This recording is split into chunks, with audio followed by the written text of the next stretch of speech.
اعوذ باللہ من الشیطان الرجیم بسم اللہ الرحمن الرحیم نحمدہ و نصلی علی رسول الکریم اما بعد۔ ناظرین، میں آج آپ کو یہ بتانا جا رہا ہوں کہ حضرت جبرائیل علیہ السلام کن کن پیغمبر علیہ السلام سے کتنی مرتبہ ملاقات کی، ان کی تفصیل آج میں آپ کو بتاؤں گا۔ سب سے پہلے یہ بتانا بھی ضروری ہے کہ میں اپنے ہر جو ایپیسوڈ سمجھ لیں، اپنا جو ایک چھوٹا سا کشتوار یہ جو سلسلہ شروع کیا ہوا ہے، میرا ہر بار یہ ہے کہ جو معلومات مجھ کو معلوم ہے بزرگوں سے یا جس طرح سے بھی مجھے کتابوں سے ملی، تو میں چاہتا ہوں کہ ناظرین تک وہ ساری باتیں پہنچیں اور صدقہ جاریہ ہو۔ امید ہے آپ کو یہ بات بھی پسند آئے گی۔ تو چلے ناظرین، سب سے پہلے میں آپ کو یہ بتاؤں کہ حضرت جبرائیل امین کتنے انبیاء سے اور کتنی مرتبہ وہ زمین پر آ کے انبیاء سے ملاقات کی۔ سب سے پہلے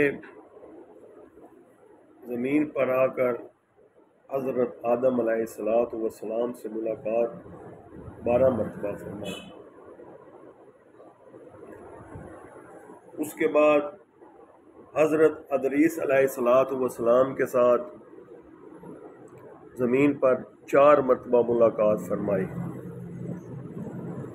اس کے بعد حضرت نوح علیہ السلام کے ساتھ 50 مرتبہ زمین پر ملاقات فرمائی۔ اس کے بعد حضرت ابراہیم علیہ السلام کے ساتھ 42 مرتبہ 42 مرتبہ ملاقات فرمائی۔ اس کے بعد موسیٰ علیہ السلام کے ساتھ جو زمین پر ملاقات ہوئی وہ 400 مرتبہ ملاقات۔ اس کے بعد حضرت عیسیٰ علیہ السلام کے ساتھ 10 مرتبہ ملاقات ہوئی بالمشافہ۔ سب کے ساتھ بالمشافہ ملاقات ہے۔ اس کے بعد ہمارے آقا حضرت محمد مصطفیٰ آمد مجتبیٰ علیہ السلام کے ساتھ 26,000 مرتبہ ملاقات جبرائیل امین نے فرمائی۔ تو ناظرین، یہ چھوٹی سی کاوش ہے۔ اللہم صلی علی محمد وعلی آل محمد کما صلیت علی ابراہیم وعلی آل ابراہیم انک حمید مجید۔ اللہم بارک علی محمد وعلی آل محمد کما بارکت علی ابراہیم وعلی آل ابراہیم انک حمید مجید۔ والسلام۔